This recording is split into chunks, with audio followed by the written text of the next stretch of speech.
Hello everyone, I am Keshav, your English teacher. Student, आज हम हमारे क्लास 8 की poem the ant and the cricket के बारे में स्टडी करेंगे। ठीक है, ये पोइम रिटन है अडेप्टेड फ्रॉम, जो पोइम ली गई है वो एसो फेवल से ली गई है। फेवल्स का मैं आपको बताना चाहूँगा। फेवल एक कहानी होती है जिसके जो करेक्टर्स होते हैं वो जानवर होते हैं। ठीक है, और दैट कन्वेज ए मोरल, जो कि लास्ट में जाके हमें एक नैतिक शिक्षा देते हैं। This poem about an ant and a cricket contains an idea of far reaching significance which is a true of 4-legged cricket as of a 2-legged one. मतलब कि ये जो कहानी है वो आंट और क्रिकेट के बेस पर है। ठीक है, उन्हीं के थ्रू हमें कुछ यहाँ पे सीखने को मिलेगा। और यहाँ पर कंपेयर किया गया है 4-legged क्रिकेट और 2-legged वन। मतलब कि 4-legged क्रिकेट कौन होता है, झिंगुर के बारे में बताया गया है, और 2-legged मीन्स यहाँ पर ह्यूमन के बारे में बताया गया है। So you have seen A cricket that has 2 legs। Surely शायद आपने 2 पैरों वाला झिंगुर देखा होगा। शायद आप अभी तक यहाँ पर 2 पैरों वाले झिंगुर को शायद समझ नहीं पा रहे होंगे। जब हम पोइम को कंप्लीट करेंगे तब आपको समझ में आ जाएगा।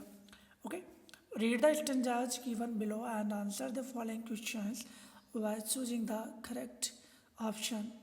A silly young cricket, accustomed to sing through the warm sunny months of gay summer and spring, began to complain when he found that at home his cupboard was empty and winter was come. सिली का मतलब होता है मूर्ख या फिर पागल। ठीक है, अकस्टमड का मतलब होता है जो कि यूज करता है।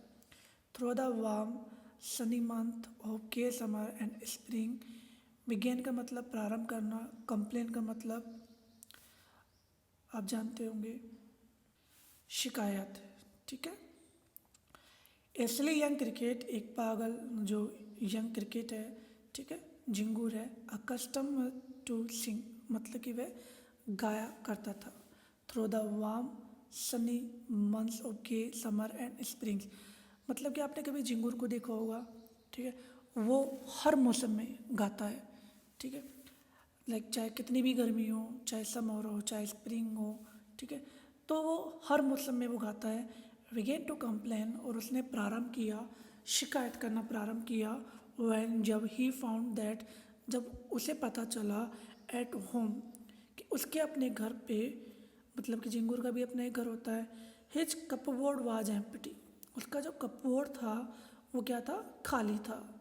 हिज कपबोर्ड वाज एम्प्टी, उसका जो कपबोर्ड था वो कैसा था, खाली था। एंड विंटर वाज कम, और अब सर्दी आने वाली थी। Not a crumb to be found on the snow-covered ground, not a flower could he see, not a leaf on a tree. Oh, what will become, say the cricket, of me? Not a crumb to be found, crumb, crumb का मतलब है bit of food, मतलब कि खाने का टुकड़ा, मतलब कि छोटा सा पीस। टू बी फाउंड, उसे कहीं पे भी नहीं मिल रहा था खाने का कोई भी टुकड़ा। On the snow covered ground, वो जो ज़मीन है जो कि कवर्ड थी किससे, स्नो से। स्नो का मतलब होता है आइस, बर्फ। Not a flower could he see, और ना ही उसे कोई भी फ्लोर, फूल वह देख पा रहा था, उसे कोई भी फूल वहाँ पर नहीं मिला। Not a leaf on a tree, और ना ही उसे पेड़ पर कोई भी पत्ती दिख रही थी। लीफ, LEAF, लीफ का मतलब होता है पत्ती।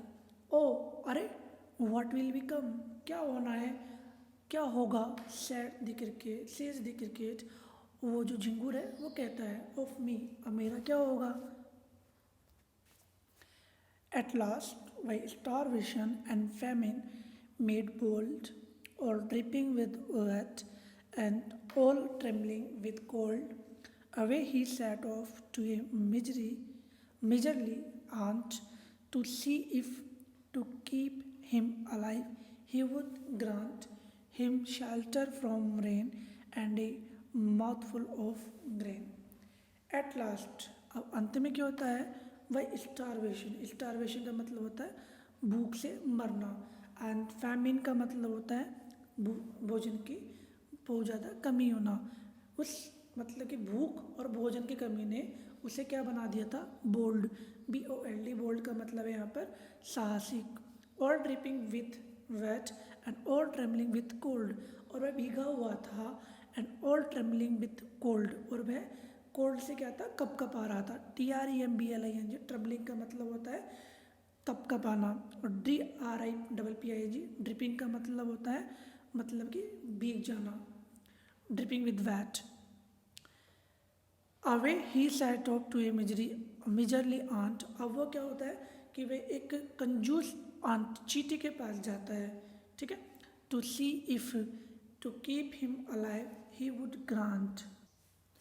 तो वह ये देखने के लिए जाता है कि टू कीप हिम अलाइव, कि वह उसे जिंदा रखने के लिए, ही would grant him shelter from rain, तो वह उससे कोशिश करेगा, उससे निवेदन करेगा, हिम शेल्टर किसके लिए, शरण के लिए, फ्रॉम रेन की बरसात से, वह उसके कि जो बारिश है उससे उसकी वो उसके लिए उसे शरण में ले, and A mouth full of grain, और इतना कुछ भोजन दे दे, ग्रेन मतलब भोजन के लिए, ठीक है, जो खाने के लिए होता है, and A mouthful of grain, वह उसे इतना भोजन दे दे कि ताकि वह उसका अपना पेट भर सके।